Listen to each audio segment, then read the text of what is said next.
So it's my pleasure to introduce Lucy and have Lucy here speaking at our seminar. Lucy is currently with DeepMind, and before that, she was at Stanford, and she's been working during her PhD as well on reinforcement learning, developing all kind of interesting, efficient, and effective algorithms for the online setting mostly.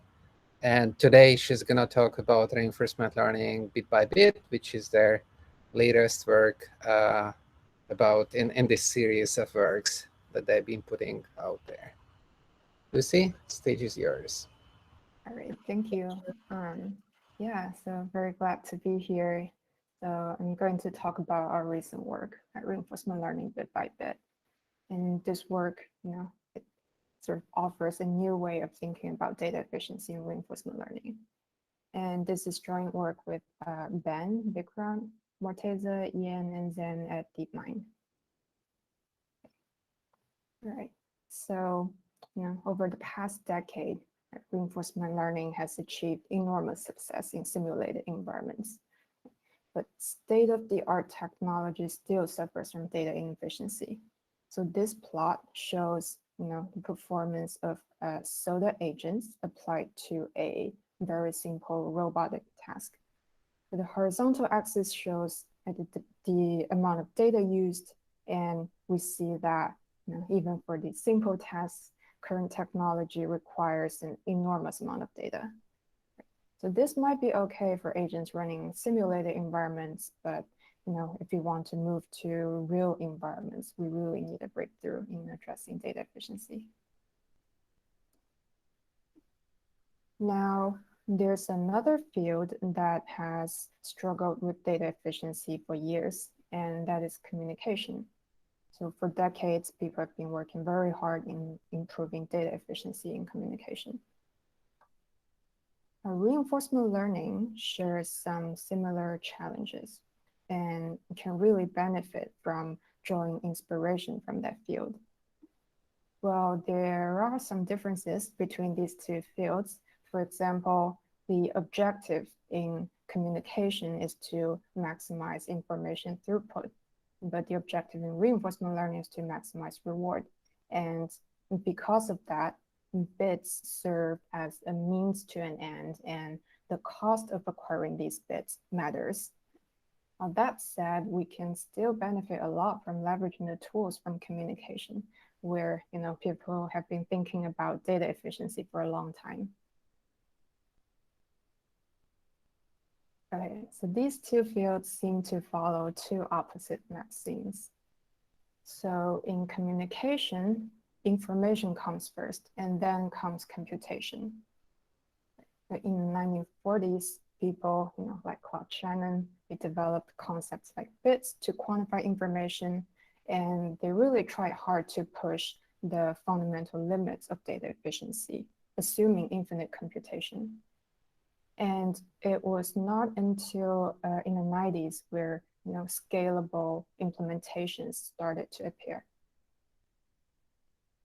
Now, reinforcement learning seems to follow the opposite maxim. So over the past decade, there has been tremendous progress made in scaling up the computation of reinforcement learning agents. And by doing so, we have achieved enormous success in simulated environments. But now, as we move towards real-world environments, I think it is time for us to carefully consider the role of information. Right? Okay, so here are the main contributions of our paper. So first, this work proposes a new way of thinking about the design and analysis of reinforcement learning agents. We leverage ideas from information theory to develop a principled way of addressing data efficiency. And we establish a general regret bound that can guide the cost-benefit analysis in agent design. And this bound can be applied to any agent in any environment prior. And we also develop practical approaches for prioritizing what information to seek and what information to retain given computational constraints. And building upon these approaches, we design a class of value-based information-directed sampling algorithms, which seek information in a careful way. And we also implemented a scalable DQN-like prototype of an information-seeking agent. Cool. So let me first discuss our formulation. So it may look a little different than what you usually see in the literature, but we think that this formulation is more general and I guess more relevant to practical problems, right? So we see the reinforcement learning problem as an agent interacting with an environment through an interface. And the agent selects an action and the environment produces an observation. And so what the agent sees is a single stream of experience. Now, given history up to time step t, denoted by ht here, and given the agent's action at, the next observation, ot plus 1, is sampled from a transition function rho. So this transition function characterizes the environment dynamics and it prescribes probabilities to possible next observations. So from the agent's perspective, the environment can be fully described by a tuple, which consists of a set of possible observations, the set of actions, and the dynamics function rho. So this is a very general interface. What the agent sees is just a single stream of experience, action, observation, so on. Now we can think of Markovian environments and episodic environments as special cases of this framework. But most environments are almost never Markovian or episodic. So it can be useful to think in these general terms and make any assumptions or approximations explicit. Okay, so the environment can be described by this tuple, and the agent designer knows from the interface the set of observations and actions, but the designer is uncertain about the dynamics function, and that's where the learning part comes in. Okay, now the agent can only select actions based on the history it experienced so far, so that's agent policy, and reward. Okay, so there's been a lot of debate about where rewards come from. And we will take the view that the agent designer will design a reward function that encodes their preferences in what the agent experiences. So it should encode what the designer wants the agent to achieve. So the per step reward is allowed to depend on the history, the agent's action, and the latest observation. Now note that this framework can easily accommodate reward signals from the environment. We can treat them as part of the observation. But intuitively, the environment shouldn't care about what the agent wants to achieve. Right? It simply provides the observations, and it is the designer's job to assign preferences to these observations. All right. And the goal of the agent is to optimize the expected cumulative reward over some long horizon. Okay, so in a reinforcement learning problem, if the agent knows the environment, then there's nothing to learn and it becomes a computational problem. And we don't consider that as a reinforcement learning problem. Now there's learning because the agent is uncertain about the environment, and learning is the process of resolving epistemic uncertainty, which is uncertainty about the environment. Now, one principled way to reason about uncertainty is through probability theory, and we model the environment as a random variable according to some prior belief. Now note that in our objective, the expectation will be integrated over the prior over environments. So it's a measure of average performance, and we will design agents that do well on average. Okay, so we model the environment as a random variable so that we can reason about uncertainty. Now, to quantify degree of uncertainty, we will use the entropy. It is the number of bits required to identify the environment. And through interacting with the environment, the agent's uncertainty will decrease, and we can quantify the amount of reduction through neutral information. So the reduction in uncertainty is the difference between the entropy of the environment and the conditional entropy conditioned on history, HT. So it is the difference between number of bits needed to identify the environment minus the number of bits remain to be learned after observing history, HT. So we'll leverage these basic concepts from information theory to develop a coherent way of thinking about data efficiency in reinforcement learning. Okay, so what are the key drivers of data efficiency? Now, data efficiency is about collecting the right data, seeking the right information. So what information should the agent seek? And how should the agent seek that information? And any practical agent has bounded computational and memory constraints. So given these constraints, what information should the agent retain? And the rest of this talk will center around these three questions, and we'll develop a coherent way of thinking about these questions. All right, so with these concepts in mind, we develop some concepts, with these questions in mind, we'll develop some concepts about agent design, and I'll give a quick overview here. So the agent environment interface specifies this exchange of actions and observations. And the agent typically maintains an internal state that it uses to select actions, and we'll call this the agent state. The agent state contains three parts: the Aliatoric state, an epistemic state, and an algorithm state, which I'll talk more about in a second. Now, this separation is not unique, but we find it very useful in thinking about agent design. And we also developed the concept of an environment proxy to help us think about what information the agent should prioritize retaining in a bounded agent state. And we also developed the concept of the learning target, which helps us think about what information the agent should prioritize acquiring in its limited lifetime. Now, let's look at these concepts in details.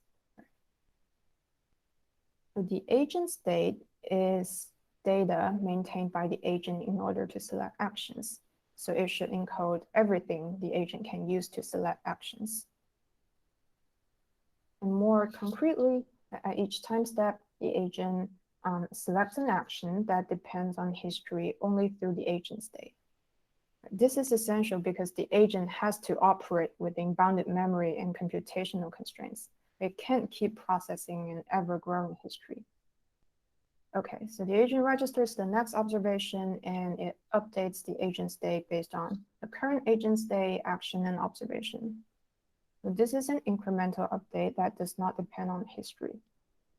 The update is allowed to be randomized. Here, UT+1 represents an independent random draw that allows for a randomized update. Okay, so an agent can be designed around any choice of agent state and update function. And so to organize our thinking, we'll focus on this particular representation of an agent state that consists of three parts: an Aliatoric state, an epistemic state, and an algorithm state.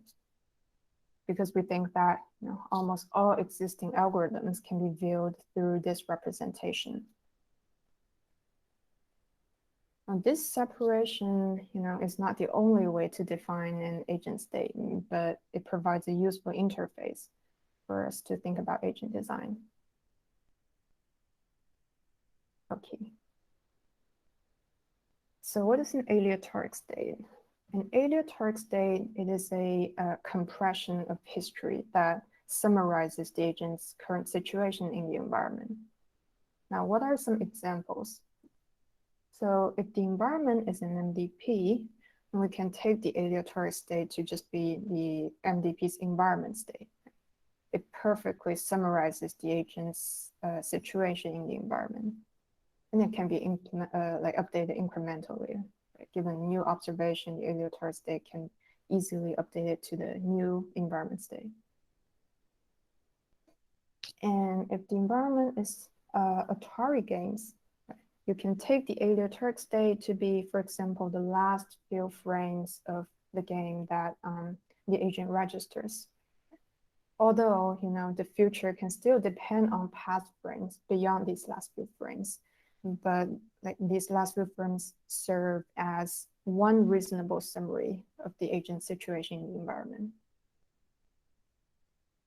Now, the aleatoric state mainly has two use cases. One is to assess rewards. So recall that in our general formulation, rewards is it is allowed to depend on the history, but a bounded agent cannot at every time go through the entire history to assess reward. So the aleatoric state should be designed such that the designer can specify useful preferences through a reward function that depends on history only through the aleatoric state. And the second use case, the agent will use the aleatoric state to select actions once it's done with training. So the policy it applies should only depend on the aleatoric state.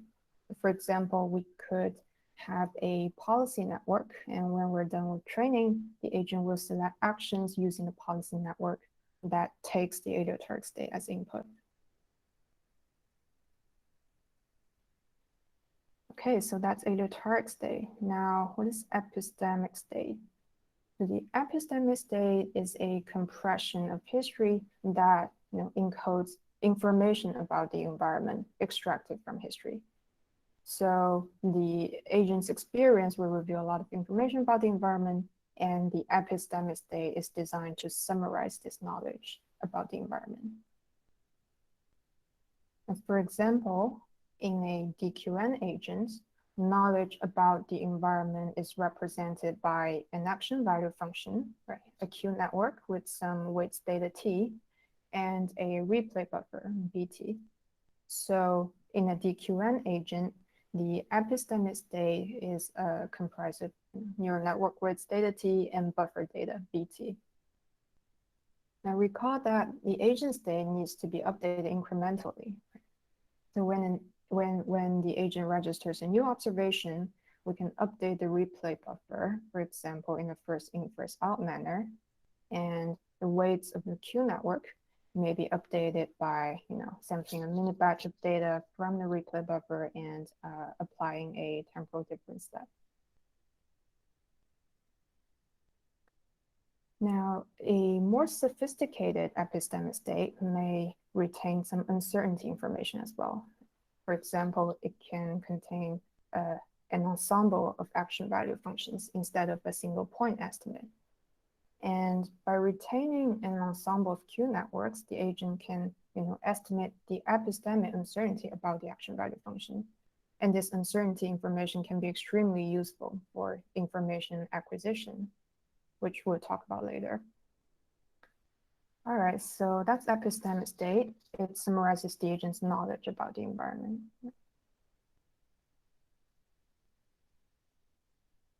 And some algorithms also maintain an internal state that is not about encoding information about the environment or past observations.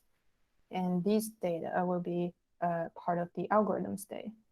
It can, for example, include cache data about past computations or random draws, and so on. So, for example, right, if an agent selects actions according to, let's say, epsilon greedy with some annealing schedule, then the algorithm state might retain information about, let's say, the epsilon and annealing rate. And another example, A Thomson sampling agent typically draws an environment model and then follows the model for an extended period of time. And so this random draw can be thought of as part of the algorithm state.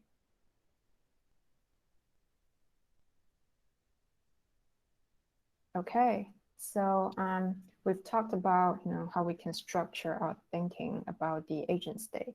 Now, how do we design a good agent state in relation to data efficiency? All right, the first challenge we run into is the curse of knowledge. The environment is typically too complex. The number of bits required to identify the environment is very large or even infinite. And so as time goes on, the information about the environment that is revealed by experience is also typically too much to retain in a bounded agent. And so an agent with bounded memory and computational constraints it has to have some kind of prioritization of what information to retain. And so to address this question, we developed the concept of an environment proxy. So an environment proxy is meant to prioritize what information to retain in the epistemic state. So instead of keeping all the information revealed by the agent's experience, we will prioritize keeping information about an environment proxy. And the idea is that the complexity of the proxy is more tractable compared to the complex environment. Now, mathematically, a proxy can be any random variable, but a good proxy should be designed such that it encodes the essential features of the environment while keeping the number of bits small. Now, some typical examples are action value functions, general value functions, simplified generative models of the environment and policies. A more concrete example.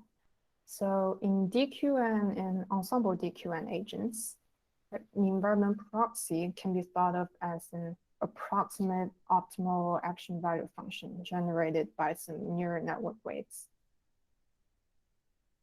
Right. The optimal action value function is a very useful statistic of the environment that helps you identify actions that yield a high future reward. And so it serves as a compact and useful proxy of the environment. So, in a DQN or ensemble DQN agent, what information the agent retains can be thought of as designed around this proxy. Now, mathematically, the approximate optimal action value function may be specified, for example, through some loss function or even as the output of some SGD algorithm that minimizes some loss. And another illustrative example is general value functions versus action value functions as the environment proxy. General value functions, they require more memory to store and more computation to train, but they can retain more information. And retaining more information can really help the agent learn faster. And as we have more useful information, we're in a better position to decide what information how to more efficiently seek information next. So compared to a single value function, retaining information about the GVFs can enable more sophisticated exploration. Okay, so there are a lot of design choices here. Right? What do we want to consider as the proxy of the environment? Right? What information about the proxy do we want to retain in an epistemic state? For example, do we want a point estimate, or do we want to keep some uncertainty information as well? So later, we'll discuss a general regret bound that sheds light on how these different design choices can impact data efficiency. Okay, so we've touched on how what information an agent should retain, and we developed the concept of an epistemic state and environment proxy. Now let's ask the question, what information should an agent seek? So, okay, so in a practical environment, right, an agent would typically encounter the curse of curiosity. Right? The environment is typically too complex, and learning everything about the environment would take forever. And moreover, it can be too wasteful to, indiscriminately learn everything about the environment, because not every piece of information is relevant to achieving high reward. And so we need another concept. Right? A good agent should prioritize acquiring certain information about the environment. So to address this, we developed the concept of a learning target. Designing a good learning target can help the agent focus on acquiring useful information. So what is a good learning target? So first, there should be modest amount of information encoded in the target.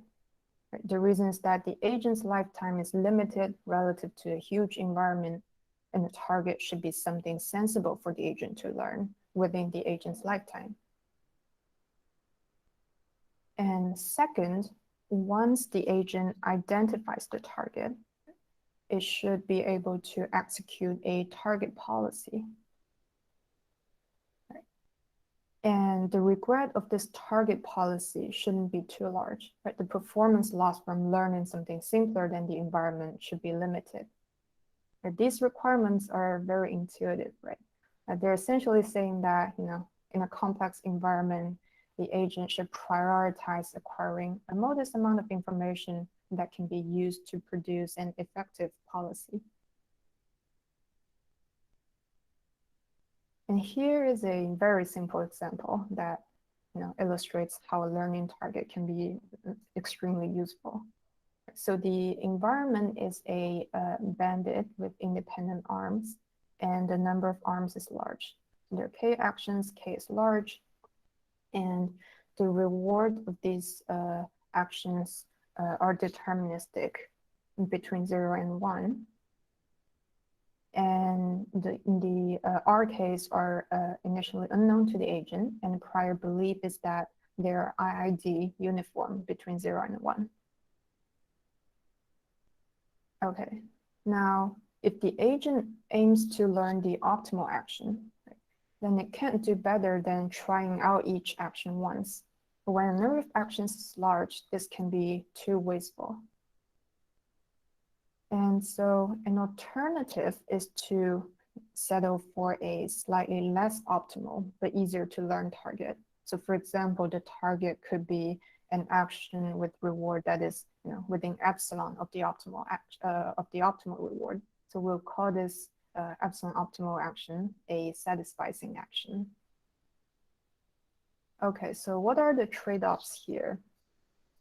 Now, the blue curve corresponds to targeting and satisficing action. Now, as we increase epsilon, the number of bits we need to learn decreases.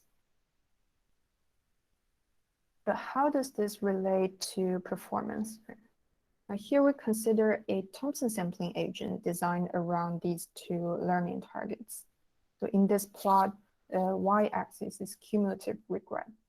And we see that targeting the optimal action gives a high regret, but when you target a satisficing action, when you slightly increase epsilon, the number of bits you need to learn decreases quickly. And what is learned still produces satisfactory result. And together, this can dramatically improve the overall performance. But here we also see that if epsilon is too large, then the learning target becomes too coarse, and the performance starts to degrade again. So next, I'll talk about a general regret bound and we can study these kind of trade-offs through the regret bound. Okay, so a cost-benefit analysis. So far we've discussed many agent design choices. Agent state, proxy, learning target. So to understand how they impact data efficiency, here we establish a regret bound that aims to offer insight. I'll explain everything shown here in a second. Now, one thing to know is that this regret bound is fully general. It can apply to any agent in any environment prior. And this cost-benefit analysis can also inform agent design. So one example is information-directed sampling, which is directly motivated by this regret bound. Okay, now let's delve into details of this regret bound. So in reinforcement learning, acquiring information is important for an agent to operate effectively in the environment.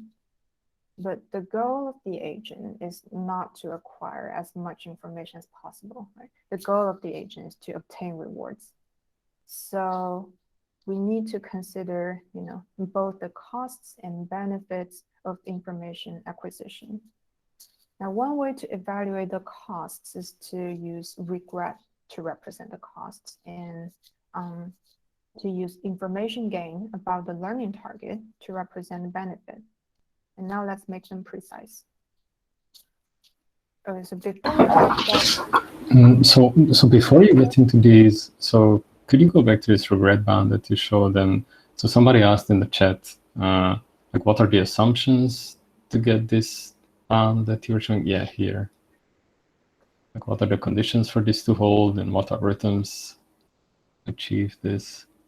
Okay. Or is it more like an aspiration? One thing is that, like, I haven't defined everything here yet. Right. Okay. But, okay. Okay. I suppose then you have like a logical way of building all this up. Okay, get back to this. Yeah. Maybe let's talk about the assumptions later. All right. Okay. That's good. Thank you.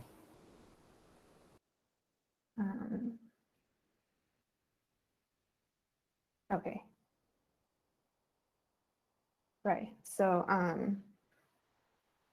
yeah, so let's talk about regret first. And I'll briefly talk about value functions, on the space of histories, which people may be unfamiliar with.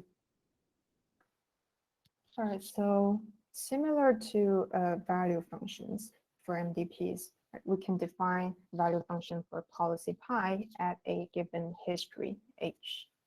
In the parentheses, we have a more precise definition in matrix form, but the idea here is simply that, similar to MDPs, we can define value functions for histories. And similarly, we can also define action value functions at a given history and action. And one thing to note is that these value functions, they depend on the environment. And because the environment is a random variable, these value functions are also random variables under the probabilistic framework. Okay, and one more notation. So we define V bar pi as the value of policy pi evaluated at history at time 0, which is a null history. And we define the regret of a policy pi over t time steps as the expected difference between the value of the optimum policy and value of policy pi. And this expectation integrates over all randomness, including epistemic randomness. Right, so some people call this the Bayesian regret, but because we don't consider other regret in our work, so we'll simply refer to this as regret.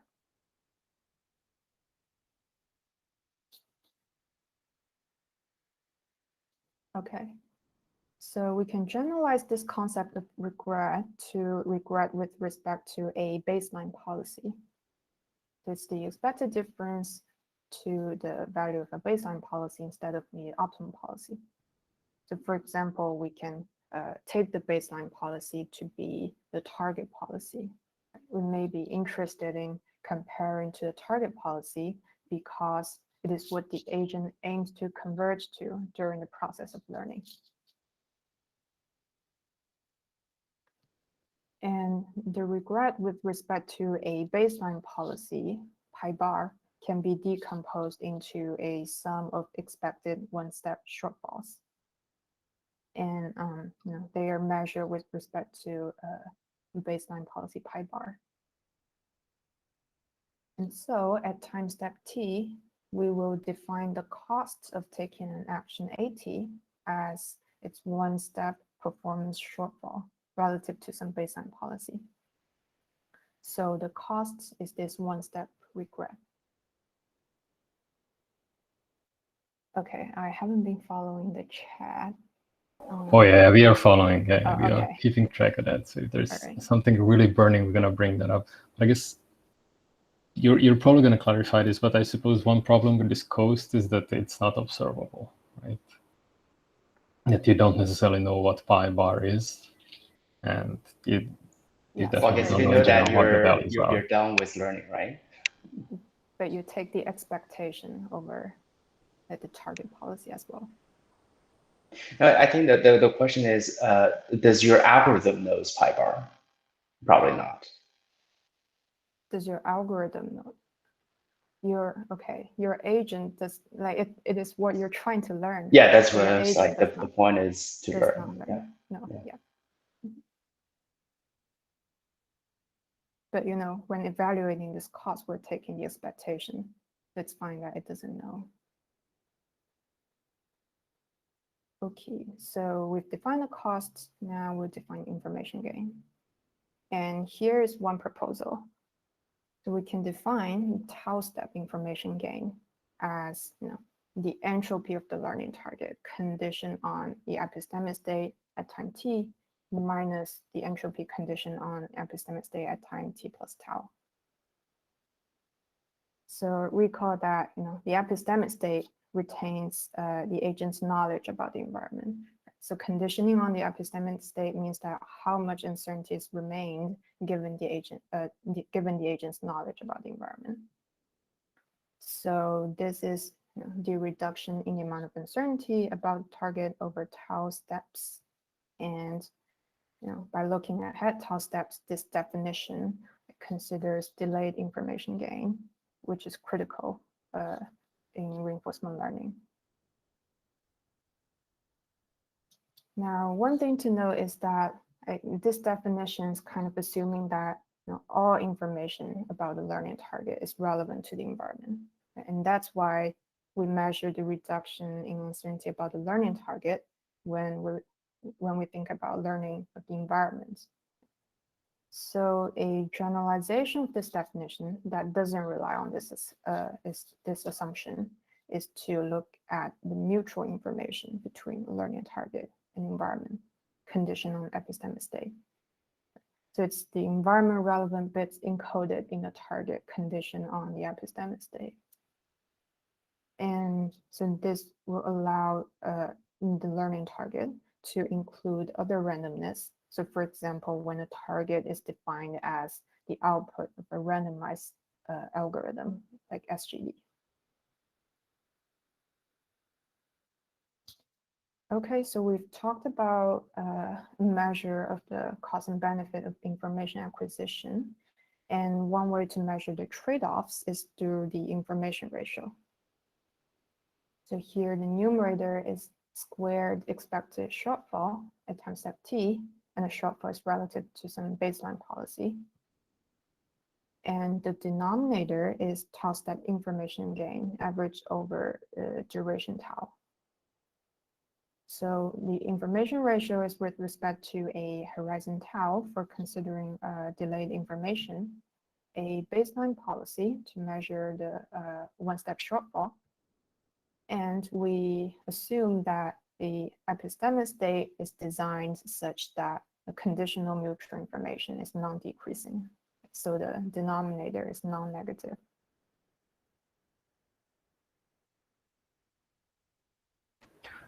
So I suppose another implicit assumption here is that this mutual information is actually finite. Yes. That there's no infinite or negative infinity mutual information between the target and the environment. Well, one thing is that your learning target shouldn't be designed such that it has infinite information. So it should be finite, otherwise you're just trying to learn too much. Yeah. But then you're making a very strong assumption on the kind of setting you can study.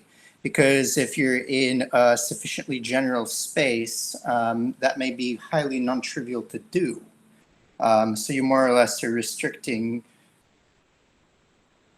quite strongly the kind of setting you can consider with a theory like this by doing that.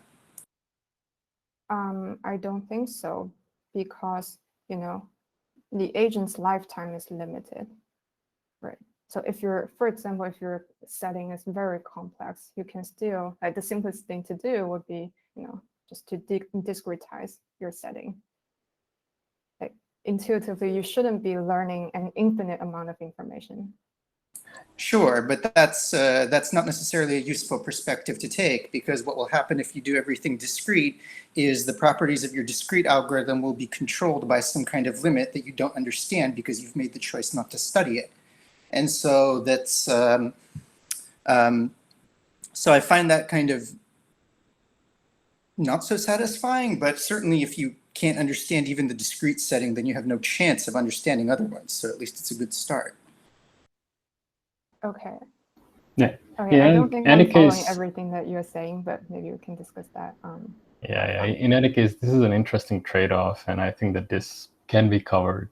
Like, yeah, if you have some time at the end of the talk, we can talk about this. But I guess there are many other questions. And we can always start an infinite war on discrete versus continuous perspective. So machine learning, but let's keep it aside for now. All right. Talk about everything here. Yes. Okay. All right. So we have this concept of information ratio, and now let's parse this regret bound.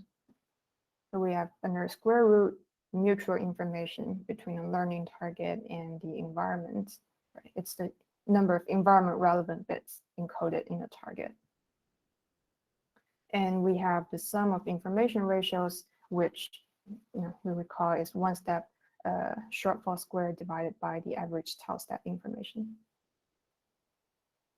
And okay, maybe let me go back a little bit. So, you know, this ratio is large if, you know, if the one step regret is large, or if the information gain is small.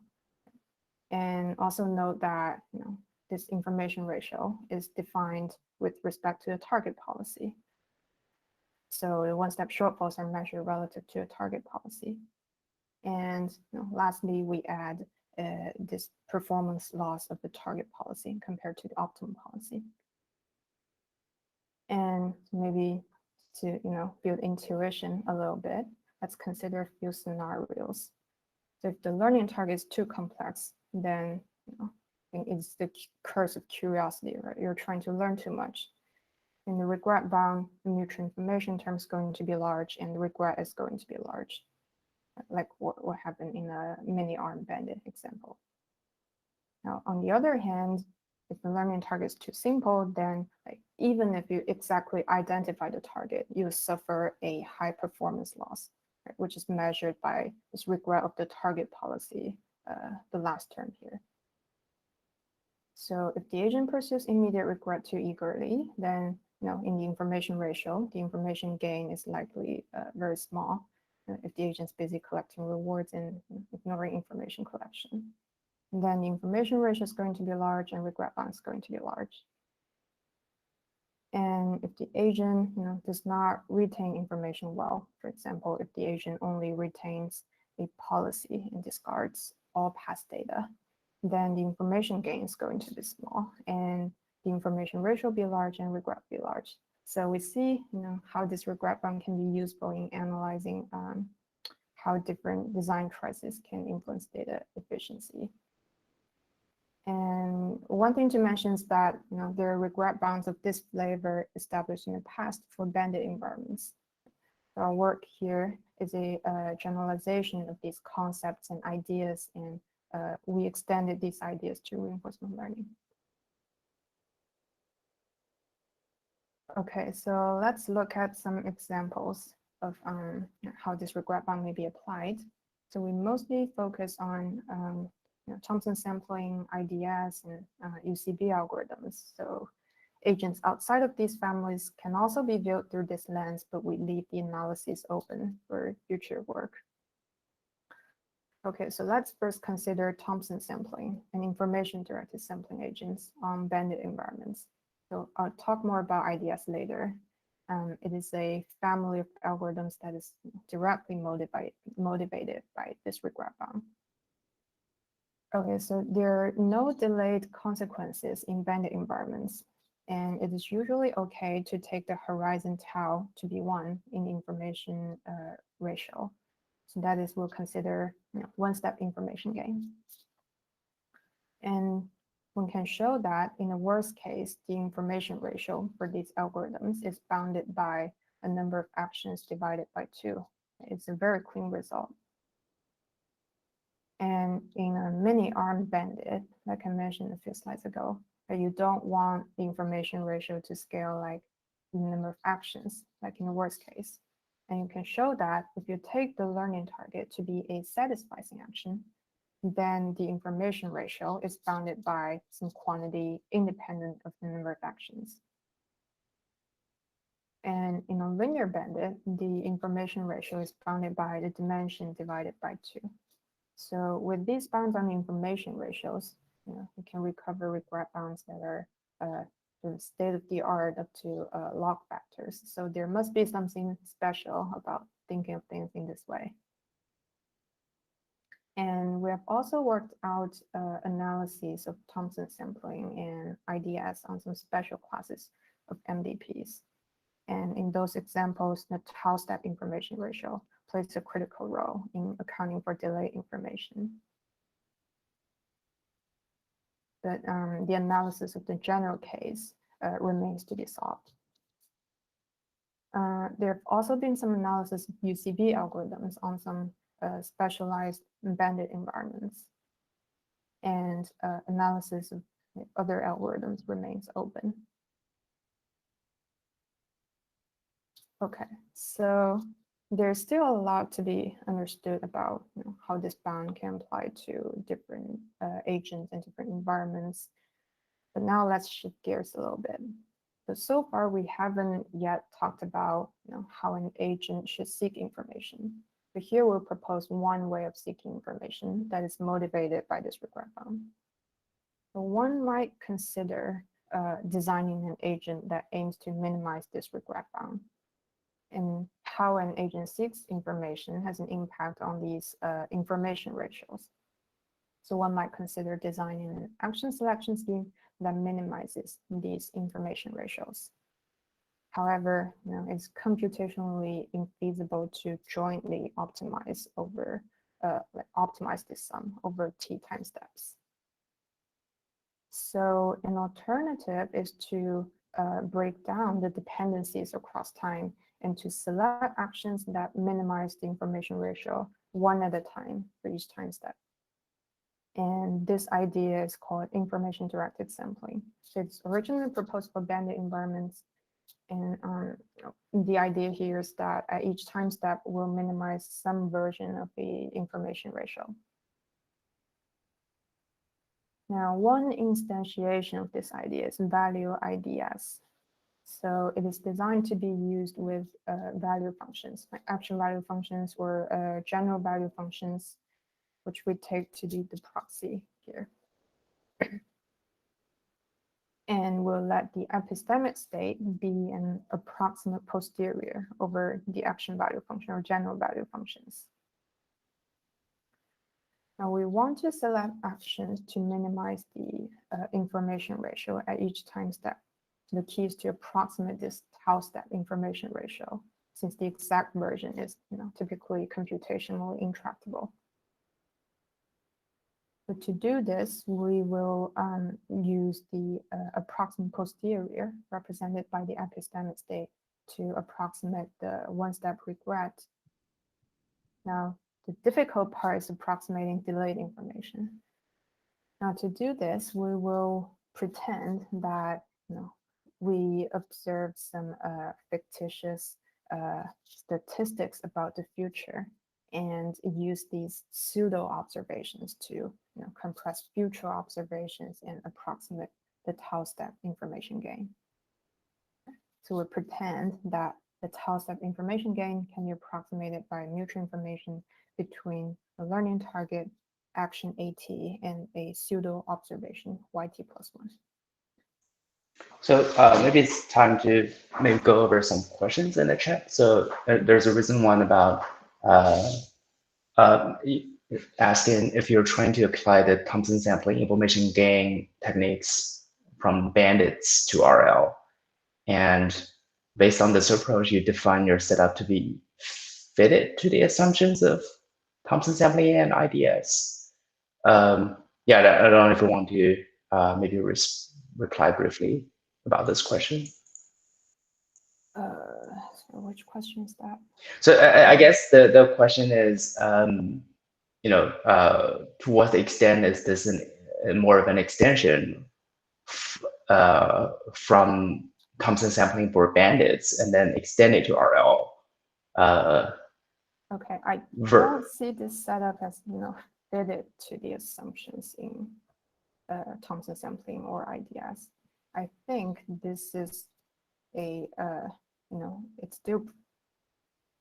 still offers a very general way to think about the trade-off between information and reward.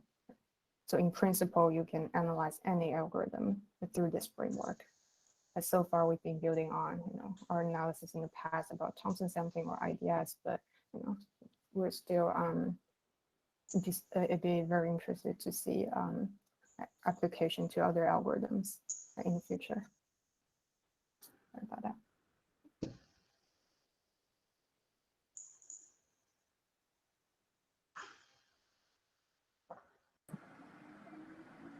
Excuse me, could I ask a question online? Yeah. Yep. Actually, I mean that do you use any different approach or different techniques which is not used in bandits for Thomson sample and information gain, and you applied here for your RL setting? I mean that, for example, there are different techniques in the literature of bandits, and you can apply them to the RL with some assumption that makes your RL problem fitted to your assumption. I mean, and based on this question, do you use any new techniques to derive your problem, to derive your, for example, upper bound for regret or anything else like this? Do I use any new techniques? I mean, that do you use, for example, new inequality or a new techniques or new something that makes sense in the improvement? I mean that in compared to the previous approaches in bandits for Thomson sampling and information gain. Well, I can see a new technique right on this slide now, at approximating the information ratio. And there should be a couple more as well. I think really the innovation here is, okay, sorry, can you give me 1 second?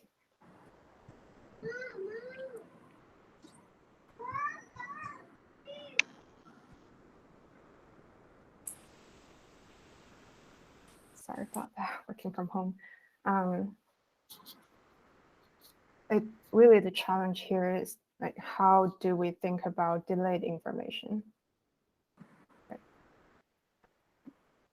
And for example, in information ratio,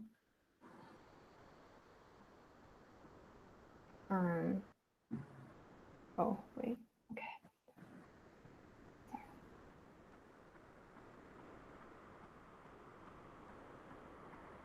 Okay, never mind. Sorry about that.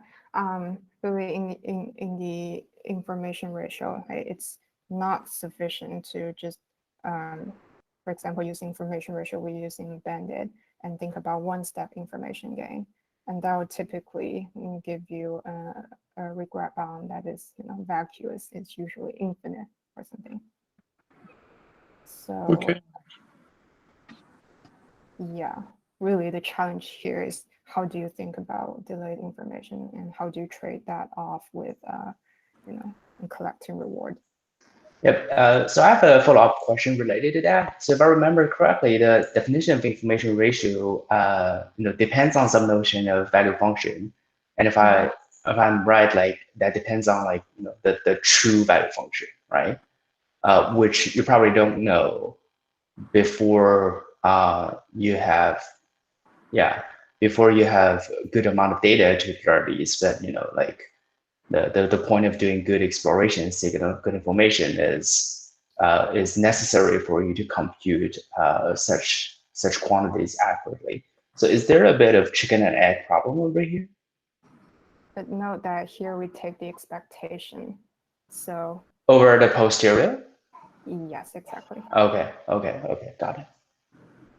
So it's the expected regret. Yeah. So in Yeah, principle, the this expected one, information. if I don't worry about computation, I could possibly calculate this one accurately. Am I right? In principle. In principle. Yeah. Okay.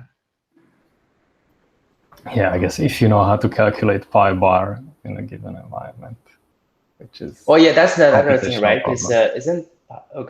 pi bar is the target policy, right? Mm-hmm.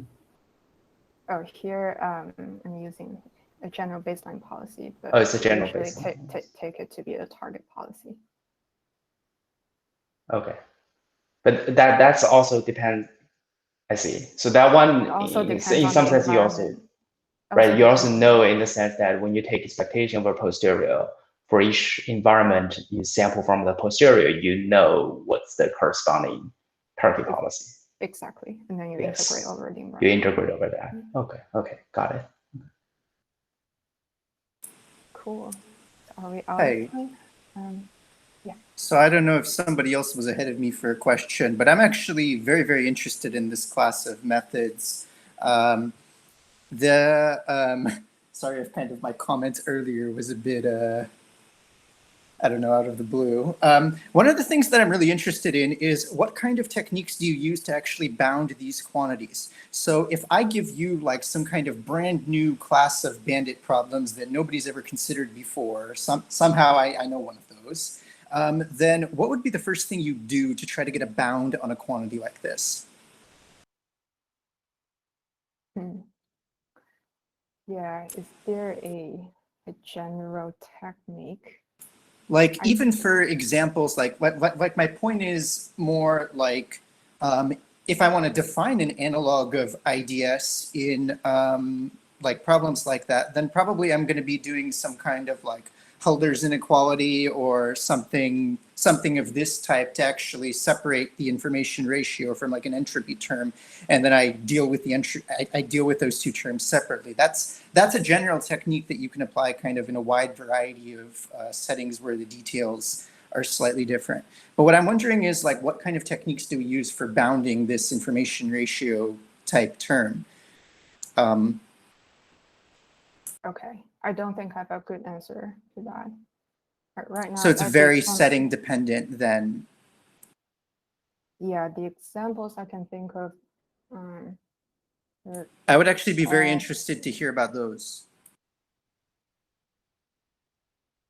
Yeah. Given that we're a little bit out of time, so maybe you can let Lucy finish her slides first, and then we can come back to Alex's question among Oh, others. sorry. I thought that we already went to the questions because of the time. I'm sorry. No, we just had some clarifications about. I'm so sorry about that. that. No problem. No worries. Yeah. So yeah, this is a theory seminar, so I guess people would be more interested in theory. So maybe 1 sec. What else? Oh, so maybe I'll skip this. So basically, we have a IDS objective, and then there's a tons of approximation that we're going to do, and to derive a practical algorithm. But you can find more details in the paper. And implementation, yeah, I guess I'll skip this. And one example we have in the paper is this informative chain example. So very quickly, the idea is that you start at state 0 and you don't know these exit rewards are 0, there are tau minus 1. And but like when you get to the last state, tau minus 1, there's a special observation that is going to tell you like which state is the optimal state to exit the chain. And with that, like variance IDS algorithm that we develop is able to go to the last state of the chain to find this information. So it's really committed to information seeking. And a follow-up work that we did is, starting from an uninformed prior.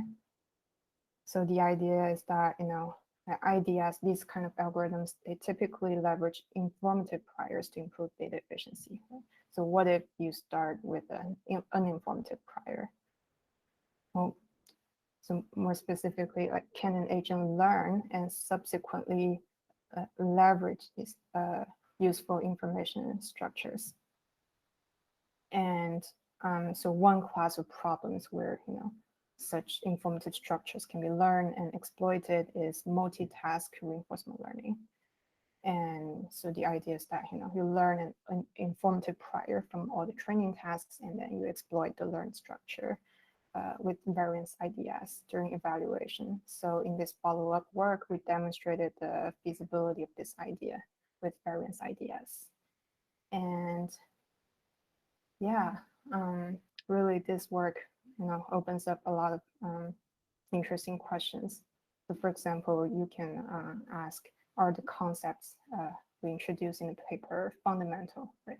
For example, is entropy fundamental as a measure of information in reinforcement learning, right? Is the concept of information ratios fundamental? And I know there are people investigating other forms of information measures and information ratios, and I hope we can gain more clarity in the future. And there are many open theoretical challenges. So for example, the theory for agents outside of the TS, IDS, UCB families remains open, and so does analysis for environments with general environments with delayed consequences. And finally, so far we've only developed a very simple DQN-like prototype of an information-seeking agent, and there's still a substantial amount of work to be done to really design and develop state-of-the-art agents. And yep, and that's all I have. Please reach out if you have any questions. Thank you. Thank you. Yeah. So there's the question about can you give the names of, I guess, papers that define information ratio or similar concepts using other information measures? I know like Chaba and Tor have been working a lot on that. So what are the names of the papers? Yeah, I think it's Andras and Tor. Maybe Chaba, is that right? So yeah. I have another more general high-level question, right? So so a lot of this has to do with computational, like trade-offs between tractability, computational tractability. And if you think about it, the whole Bayesian setting is, in some sense, like a computational problem, right? Because given your prior, given everything, like the Bayesian optimality is like well-defined. Yeah. It's a well-defined algorithm that that in principle, if you have infinite computes, you wouldn't need to worry about the statistical aspect. So I tend to view IDS and these related algorithms or ideas being somewhat like a trade-off, between these like impossible computation to do to obtain Bayesian optimality versus something doing a trade-off along those lines. But given that IDS itself is still quite intractable, as you mentioned, that you still need to approximate it, is there any concrete ways that we're actually making a trade-off that that in what sense ideas is more tractable than, say, the bare bone Bayesian optimality solution? Well, I guess one example is that like the like variance ideas algorithm that is, sort of motivated by all the work we've done here. It is very scalable. Right? It's okay. It's more complex than a DQN, but it is not that much more complex. Mm-hmm. So I have another question, which is not exactly related, but I guess maybe the answer is going to be similar to this one. And that is, so I'm not quite seeing yet the purpose of all this taxonomy regarding how the agent state is split into all these components that you have listed, and I think a lot of this should have been revealed by this by these algorithm details that you skipped. So maybe you can just get back to that and explain to us like how this can be efficient in this value IDS method, because I just briefly glimpsed at all the boxes that were showing up, and those were talking about something, the Aliatoric state, the epistemic state, and things like that. So could you explain the algorithm in a little bit more detail, the value IDS? With these concepts? Yeah, or if these concepts are actually important in that algorithm, which seems to be the case. Mm-hmm. Okay, so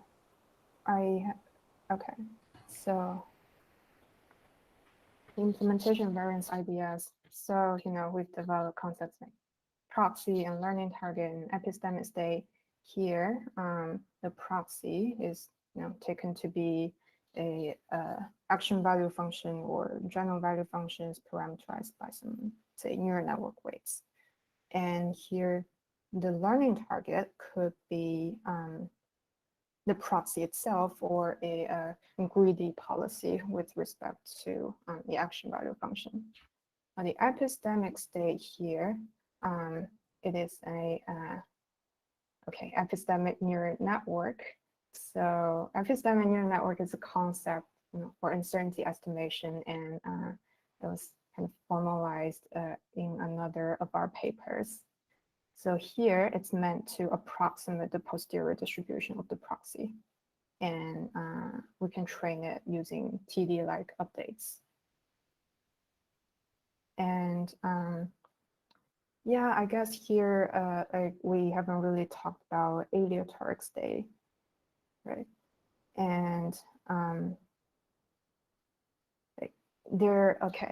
so in a lot of past algorithms, people would just design a function. For example, when you're dealing with Atari games, you automatically, for example, take the last 4 frames, right? But now I know there are people working on learning Aliatoric states, for example, using recurrent neural networks or whatever. So yeah, there's still a lot of work to be done there. Yeah, I understand. I guess what I'm still wondering about is how are these concepts actually used in the implementation of the algorithm? Because that was some algorithm sketch that you really just flashed really quickly, and I think it would be valuable to spend some more time on that. So to explain what is going on there. What? Okay. So there was a slide that you just went over like really quick. Are you talking about this one? Yeah, this one exactly. Oh, okay. Yeah. Might be useful to go through these. So with all these kind of approximations, we have this value IDS objective. So the idea is that during each time step, IDS will minimize over mu, which is a probability distribution over actions. And A tilde here is a random action drawn from this distribution. And so note that here, like the expectation and the mutual information now both condition on the agent state at time t. But this is necessary for making this objective tractable. Right? And the denominator is the pseudo information gain with the pseudo observations that we just talked about. And it turns out that for this optimization problem, there exists an optimal solution with support too. So it mixes between two actions essentially. And one implication is that we could optimize over pairs of actions in our implementation. And okay, so like I mentioned, we'll use the belief distribution over the Q function to approximate the expected one-step regret. And for the mutual information term, we use Pinsker's inequality to get a variance approximation of that. And hence, the variance idea, variance invariance ideas. I see. So what I'm wondering about here is this a principled relaxation of the information ratio? So does optimizing this also imply a bound on the information ratio? Because this conditioning seems to change things up a little bit. Yes, I would say, yeah. There are a lot of approximations here, and I guess, okay, I'll go with sort of to get a tractable algorithm instead of really, figuring out what's the most principled way to do it. Yeah, so I guess like maybe more precisely what I'm wondering about is it possible to upper bound the regret of this algorithm in terms of this conditional information ratio that you have? Oh yeah, that I think you can do it. Oh, I see. So there's Okay, I can probably answer this on the fly, but I think you can probably do it. Okay, that's fair enough. And here does this decomposition of the agent state into all this Aliatoric, epistemic, and algorithm components, does this really play a role in this definition? So here we're really just talking about action selection. We're not even talking about Aliatoric state or.